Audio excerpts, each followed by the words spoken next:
It's Saturday morning at 10 a.m., so you know what that means. It's time for What's Up, Ocala? With tens of thousands of viewers every month on our YouTube channel and millions so far on TikTok, we are joined by our host, local owner, and broker of Great Expectations Realty, Andrea Praber. Good morning and welcome to What's Up, Ocala. I'm your host, Andrea Praber, and today I have some amazing guests. Please tell us who you are and what you do here. So my name is Lee Schwartz. I'm the Assistant Library Director for the Marion County Public Library System. And I'm Mary Thompson. I'm the Supervisor at Freedom Public Library. Awesome. And we're out at Freedom Public Library today, which is really super exciting because it looks nothing like the Freedom Public Library that I know. I have not been in here in a little bit, and you guys had a grand, huge opening of all of the spectacular, amazing stuff that you did. It's huge. So please tell us some of the changes that are made and how that came about, because it is incredible. Well, it's a long story, but I'll try. And so we had a grand opening about a week ago. Very successful, unbelievable. This Freedom Public Library is, as you know, in Marion County, in a very busy, populated area. So the busiest, the fastest growing area of our county. And so 26 years ago, and that's where this story starts, is when we built the original Freedom Public Library, and they knew at that time that it needed to be bigger already. Right. And so Mr. Rudiani had given the land for the Freedom Public Library, and he had donated that, and they designed a building that could be expanded.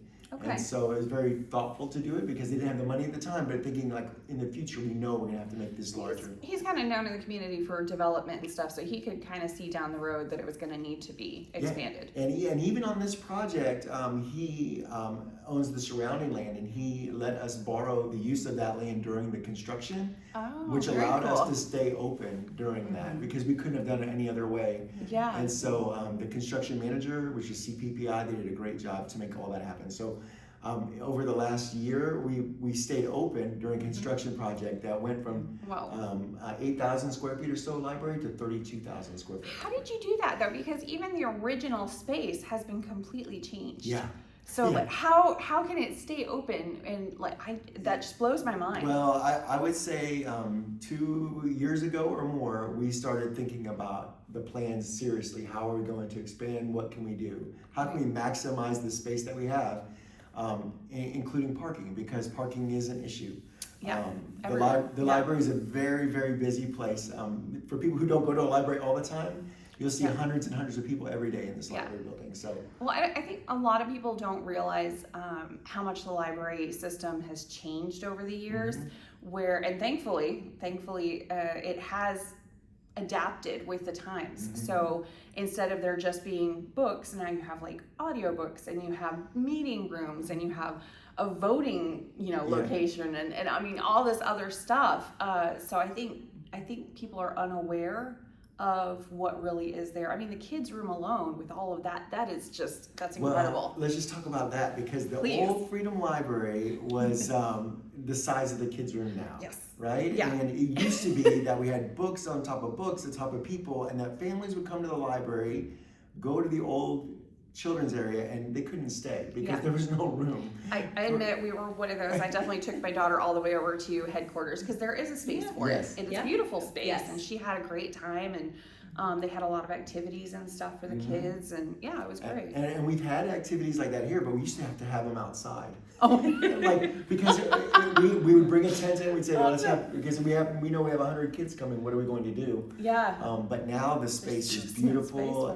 Families come in, and after school you'll see just people hanging out in the library and using the library, and kids checking out tons of books. So that is awesome. So that's really good. It really has changed. So and when you come into the new library and you look at where the old library space was, that is mind-boggling. I have been in this library countless times in the past, and I can't even see where the old library was, because it's just all very seamless. It's all open, and I don't know how you guys did it. Well, so the design part, like we sat in rooms for hours upon hours upon hours, and it wasn't just Mary and I. It was JC, the library director, all the people like that would come into different meetings, and it felt like we never left. Like it felt like days upon days, but all of that time really paid off because it's easy to erase a line, but it's hard to change a wall. So Yes. we tried our best to make sure that as the library grows into the future, it can still adapt to the needs of the community. And so I think that happened too. The community, this side of Ocala has changed, because it used to be, when I first moved to this side of town, it was primarily 55 plus. Yes, yeah. And that has completely changed. There are so many communities and neighborhoods where it's all ages, so there's a lot more kids. In fact, we got a whole nother school, Yes. another elementary school, because we have so many younger families moving into this area. So that means the library had to change as well. Oh, for sure. And well, at our grand opening, we had one of the students from the elementary school do the Pledge of Allegiance, and we had a band. Liberty Middle School. Liberty Middle School had their band come, and it was really amazing. So libraries are really integrated into whatever community they are. Right. To think about where it's come from. Well, and I'd say, 2020 had really taught us about versatility and really, Yes. you realize you don't know what is to come. So flexibility in the spaces was a big part of our goal, to make sure that as new technology develops and telemedicine and a lot more people doing interviews virtually and things of that nature. Yeah. Really be prepared. You're actually doing things, you're even considering doing telemed appointments here. Well, we have the space set up so that it can grow into the future if that becomes the future, and then we need that space. But already we do have people doing job interviews and things like that virtually, and they come into the libraries to do that. Wow. We have job fairs, of course, and now that this building has space, we're going to do so much more. Yeah, that's exciting. Oh, that is very exciting to see what's going to happen next. Because it's only been a week, and I'm already looking like, wow, there is so much you could do with this, and it looks beautiful. It's absolutely beautiful. Mary had touched on it earlier off camera, but the people who used to work in this library came into the grand opening, and they were almost in tears because it's beautiful. I mean, you just want to be in this space and be with people. In the planning phase too, it wasn't just library staff, it was the friends of the library, it was the public that came into public meetings that gave all the feedback.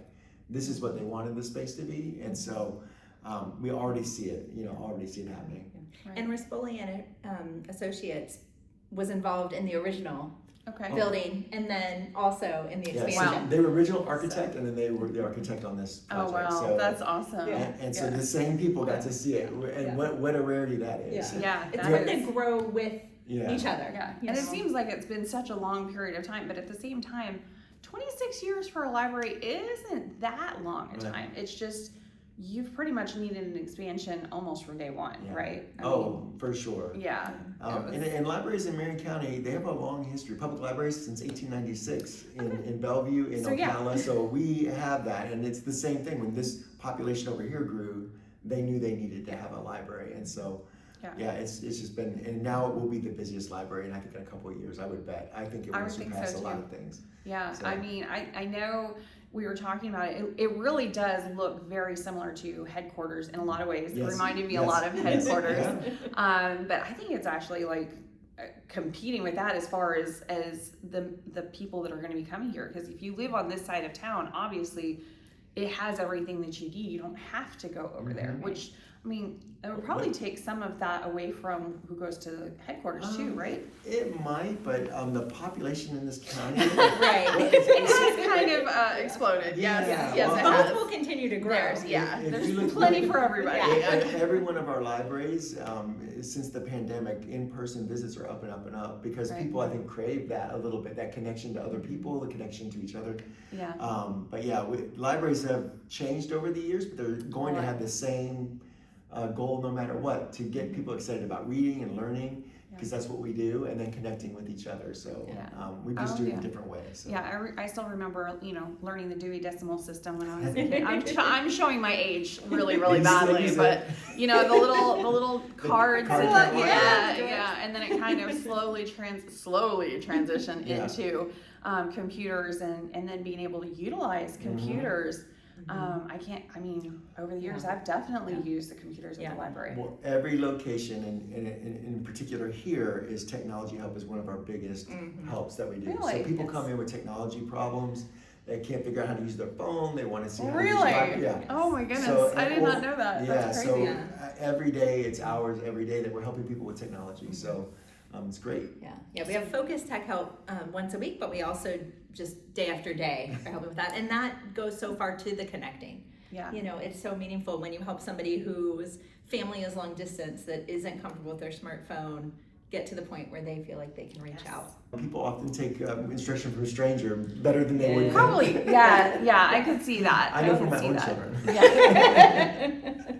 So, yeah, it is something that you see. So you have like a focused thing on a certain day of the week where they can come in and get a little assistance in some of their tech. So we have an amazing Words magazine, and it's available online, but you can see it. But we have programming for all ages, all different kinds. So if you have newborn babies, you want to come to newborn story time, then toddler, then all those things. Come to pajama story time, whatever all those things are. That's awesome. Then teen programming and adult programming, and then some of it is a mixture. So now that Freedom has this space, they're going to, in particular starting this summer, be really hitting the ground running, because the county commissioners, they knew that this building would need highly qualified staff and more of them, and so we were able over the past year to hire on those people so we can open the doors and be ready to serve, because it's an overwhelming amount of people coming in through the doors. So we have more librarians than we used to have here, more staff to be able to help people.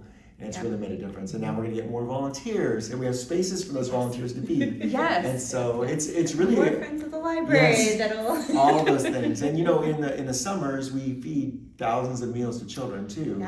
And so combining that with volunteers, with the friends, with staff to be set up to do it already effectively is going to be so important.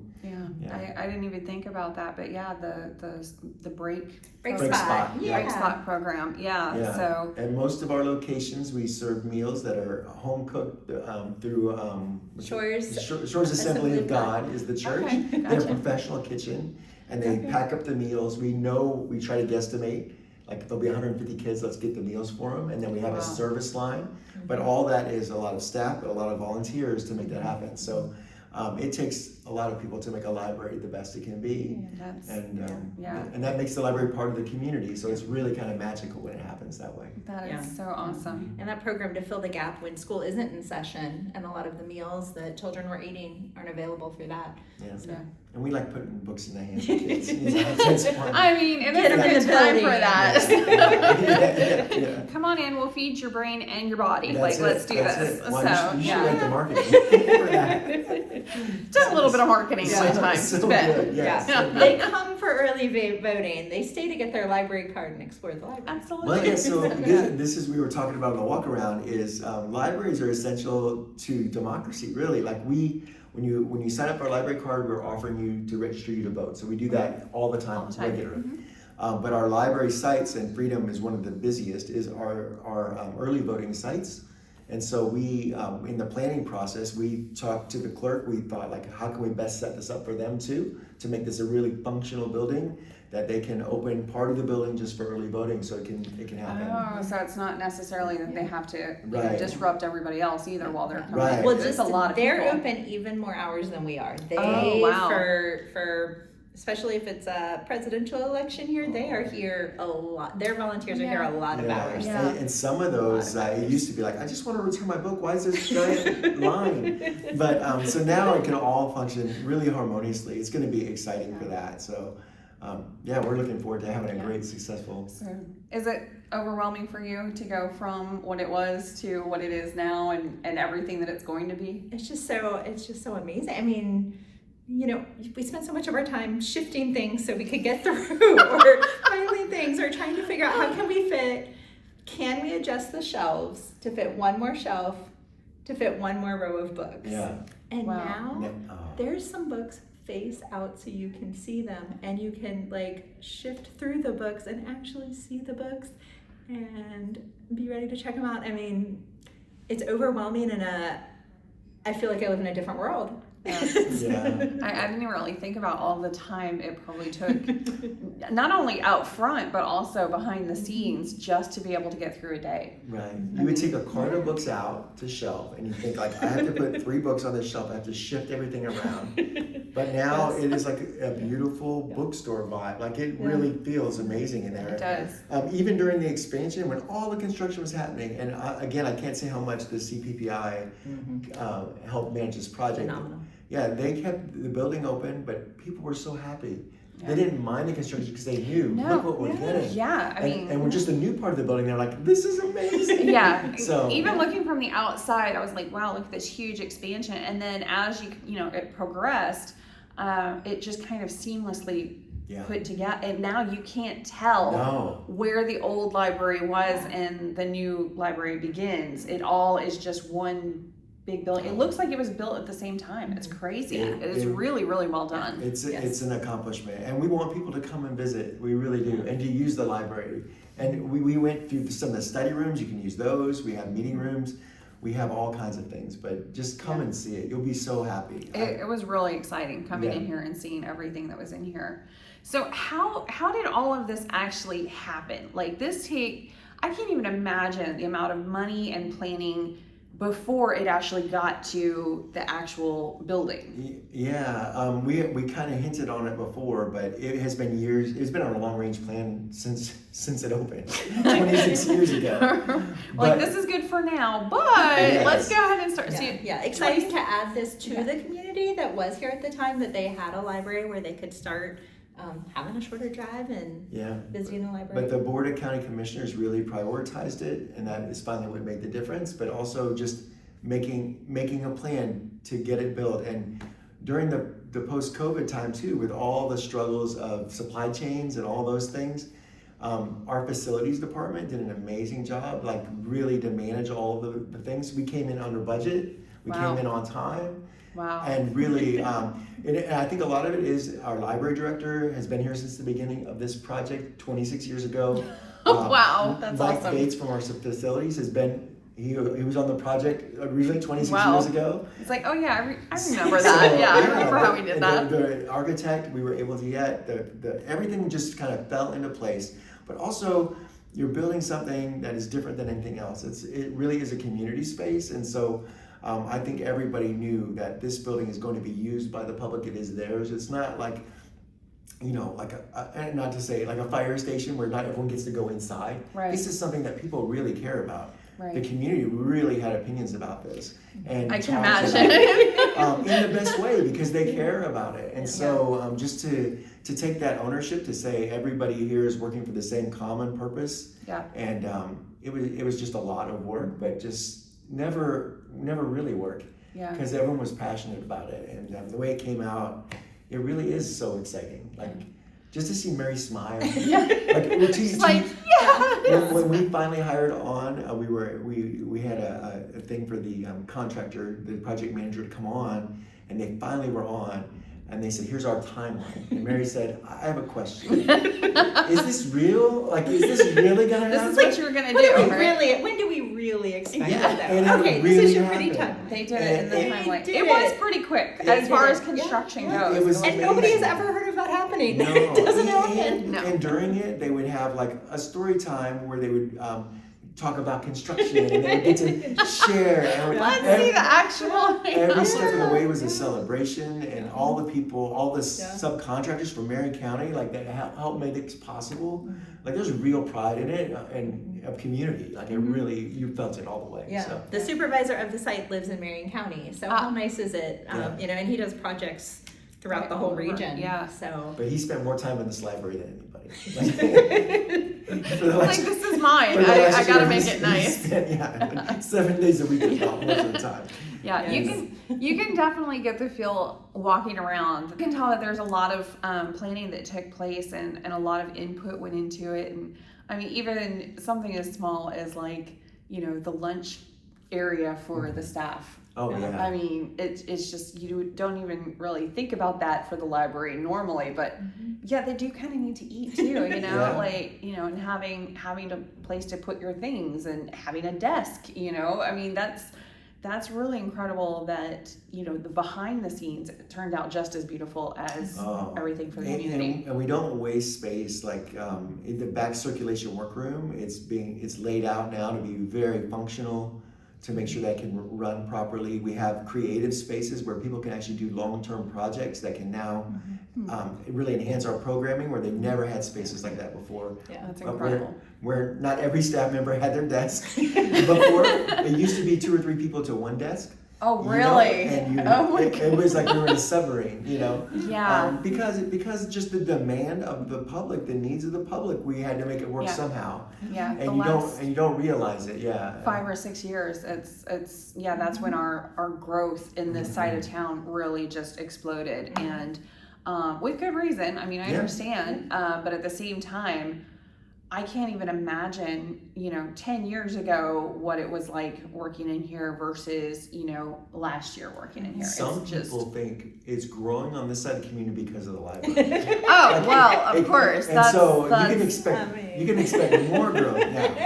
Like, I'm thinking it's probably. I think you might have a little bit of bias there on that opinion. Just thinking, but have you seen the new library?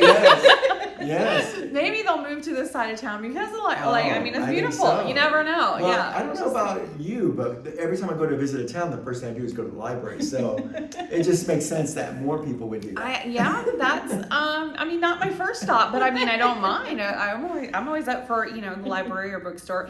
Speaking of bookstores, you have Friends of the Public Library. They actually have more than a shelf. They have kind of, it looked like they were in boxes before. And now they're no longer homeless. They have a home here. So can you tell me a little bit more about that? Sure. Mary, you go ahead. Yeah. So Friends of Freedom Public Library, throughout the county, there are many Friends groups, and we are delighted to have them. The things they contribute to include professional development, storytelling festival. Let some of the staff that are really interested in doing storytelling go and hone their craft. And when we bring a paid performer in, that is all supported with the Friends. So that magician who came, not out of the goodness of their heart, well, partially because they love delighting the community, but also because the Friends have made that possible. So they had a couple of bookshelves in our lobby before, and they had a donation box on the wall for people to drop their donations into. Every once in a while, they would have a book sale in our meeting room, but now they have a freestanding bookstore where you can, just like the library, browse the books. They're not so crowded on. When they go to shelf things in the library and the bookstore, you don't have to bring back half the books because they won't fit. So they're already open. Their first day, they made as much as they were in a month, generally, in the other space, which was a phenomenal given what they had in that space. So the Freedom Friends of the Library, Well, don't worry though, those donations. Those donations are coming in. So the community donates books. They sell the books and put those proceeds towards the library, and the board put in all volunteers, completely volunteer based, put in a tremendous number of hours to plan how that would work, and it shows. I mean, it looks amazing. Visit the other Friends organizations and learn from them, and be ready to hit the ground running. They're open 6 days a week, 10:15 to 4, so they're really want to be here for the community. And it's genuinely a used bookstore. It's a beautiful thing. It's beautiful. It is. Over the years, like when Freedom Public Library needs something, those Friends always come through. Always come through, whether it's materials or whatever. Without Friends groups, our libraries couldn't make it, and so 100% of our programs are paid for by the Friends. All the things. They bought one of our outdoor book drops. They remodeled when I started about 9 years ago as a librarian too.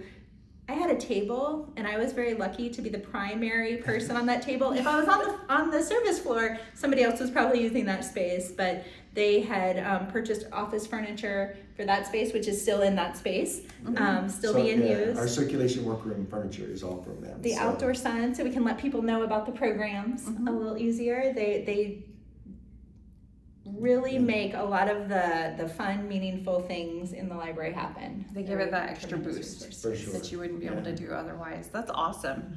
So what's next? What's next for Freedom Public Library, and what's next for Marion County? Oh, interesting. I'll go Marion County first. Okay. He's like, I got this. So we were so fortunate to simultaneously work on this project, and also we're working on a Silver Spring Shores Public Library.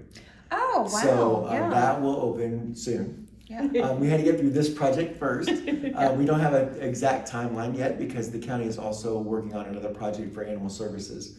Yes, it's a huge project. But we have remodeled the building. That's going to be a 4,000 square foot library at Silver Spring Shores, and it will be next to the Silver Spring Shores Community Center.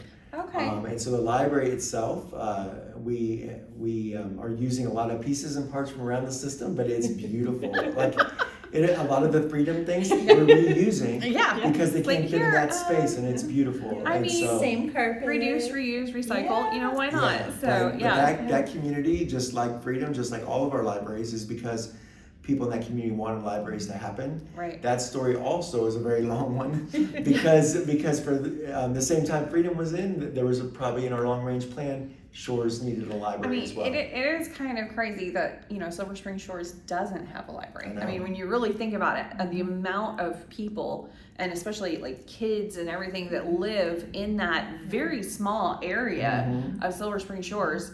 And I say it's a very small area, it's its own zip code. Yeah.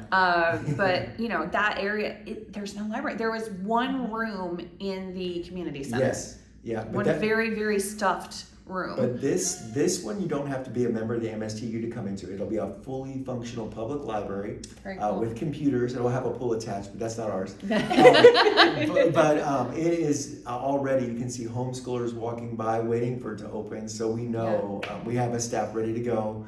And they're already in outreach mode and can't wait. That's awesome. It's going to be so busy. So that's our next big project in the library. That and just normal summer. Every summer we have thousands and thousands more people than we used to have. So it's just going to be very busy in our library system. Just because the kids are out of school? Well, kids are out of school is the reason summers are more busy, but just over the last few years, you see how our population grows and library use is up everywhere. So we want to make it a great experience for everybody, so it's a challenge. That's awesome. But that's what's going on with us. But that kind of shows, you know, what I was talking about before, how it's adapted to the needs of the community, because it's not just books anymore. You know, a lot of people are like, oh, you know, it's just a whole bunch of books. I don't know, no kids are reading anymore. No, that is not the case. That is not the case at all. Yeah. And it's in fact the opposite. More and more and more are going to the library because there's so many different things. They are reading, but also yes. Like, I've seen them do it. There's the space, there's the study rooms. You can now get seeds at the library if you want to slate your garden. Yeah. You can visit the library. You don't have to return them. Yeah, I was about to say, how does the return look on that? Like 250 varieties of fruits, vegetables, flowers, herbs. Wow. Yeah, so you all can those things. come in and get your seed packets and and then we have lots of programming surrounding that, how to save your seeds, how to plant things, how to do those things. So we have master gardeners that visit many of our libraries and just answer questions. So we do all those things. For students, via grant, we're able to offer Chromebooks and hotspots for checkout. And then now blood pressure cuffs is another thing. This is what we call our library of things. Of things. Yeah, that's what it's called. Yeah, I mean, I can't imagine that there was a lot of space for those things previously. I know, you're like, where am I going to fit 10 blood pressure cuffs until we check them out? But now. Yes. As far as what is to come for Freedom, I think programming is a big area. We plan our programs pretty far out, and construction, there were a lot of unknowns. Now those are over. So we were minimizing programming during that time because we didn't know how much we'd need to pivot with construction happening on the other side of the wall. Yeah, that's fair. And and I mean, going to the library and having all that noise, I can't even. It was amazing. I will say, programming will be huge here, bigger than it's ever been. Just the amount of services that we can offer, because there is a well-trained, larger staff, which we needed. The Friends of the Library is growing now, which will add to that. And then the volunteers, like during summer we get an influx of teen volunteers, but we have regular adult volunteers too. So I know we'll probably have a real large uptick in that. So if people want to contribute in some way, come to the library. You know, you could shelve books, or you could do a million other things, because help with storytime prep, do different things. We have volunteers do all types of things. So that's awesome. Yeah, it's really nice. awesome.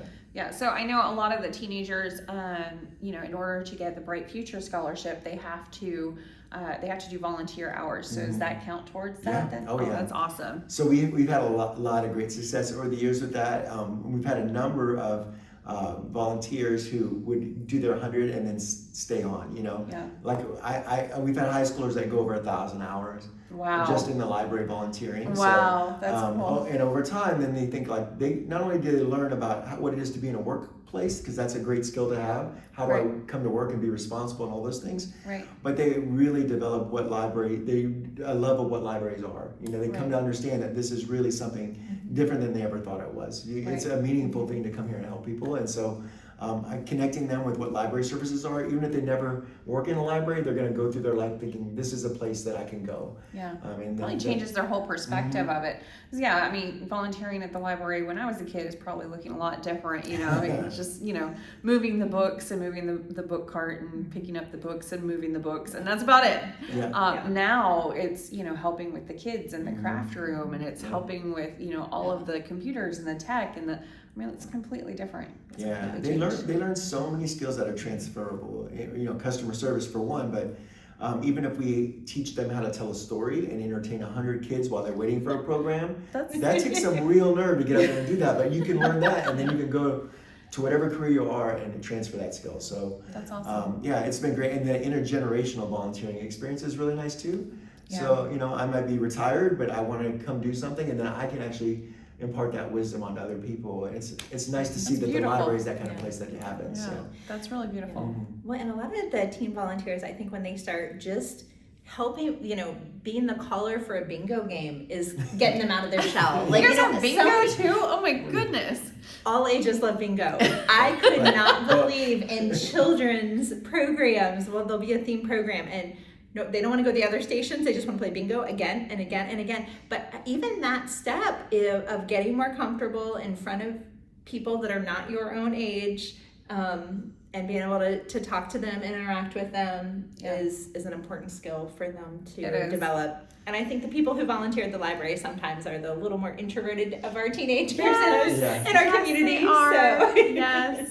It's, go into the library. It's all introverts united, as much as they can unite anyway, being an introvert. But I definitely understand. So, but stepping out of your comfort zone and learning different things and learning skills that are going to translate into a job, that's fantastic.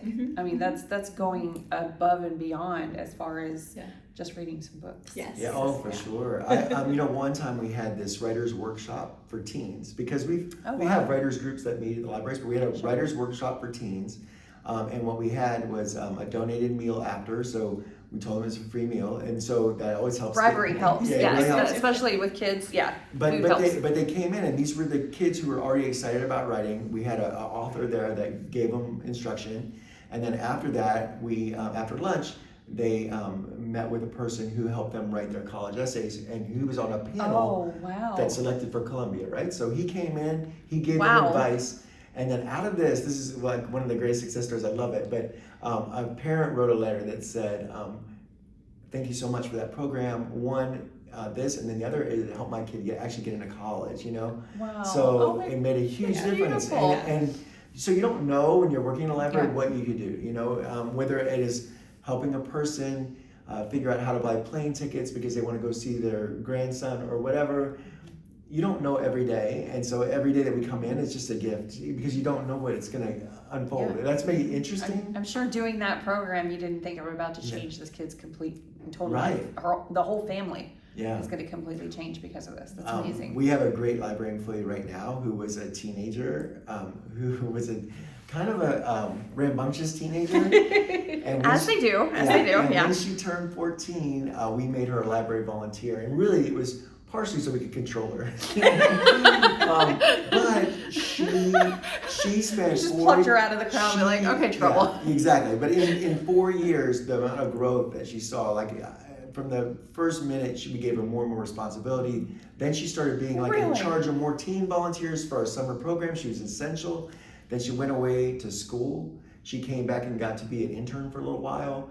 And then she eventually came back and works at the library now. And so Are you serious? It's unbelievable. And I've known her for so long now. Wow. Like 10 years plus. Yeah. But back when I was a kid, the librarian just kicked you out. So yeah. like, you out now. Yes. I don't know, they probably kicked me out. But it's just a great space to see that, because That's beautiful. the longer you work in libraries, the more you see it. You see kids coming to story time, and then you realize, wow, I've been a librarian for a while, because now they have children. Like that has happened. So I don't know. I could see. But it's also a real gift to see, like, wow, this is transformational. This thing that we do that maybe a lot of people don't know about really makes a difference. And so to be in this new freedom space, to see what it's going to impact, I think at that grand opening you see a lot of tears, because it's joyful knowing that 20 years from now I may not be here, but this building will function and people will still be doing great things. Just to be part of that is a great thing. Well, I wanted to thank both of you and everybody tuning in, because this has been just absolutely amazing. Being able to go behind the scenes at my own library and like see all of this stuff is just, wow, dream come true. I love that. So greatly appreciate it. And I definitely want to encourage everyone to come out and check out all of the changes at the Freedom Public Library, because it is going to be your new home away from home. It's amazing. So thanks so much, you guys. Thank you. Thank you for coming. You've been listening to What's Up, Ocala? Follow us all week on Andrea Praber's YouTube channel and TikTok. We'll see you next week at 10 a.m. on What's Up, Ocala.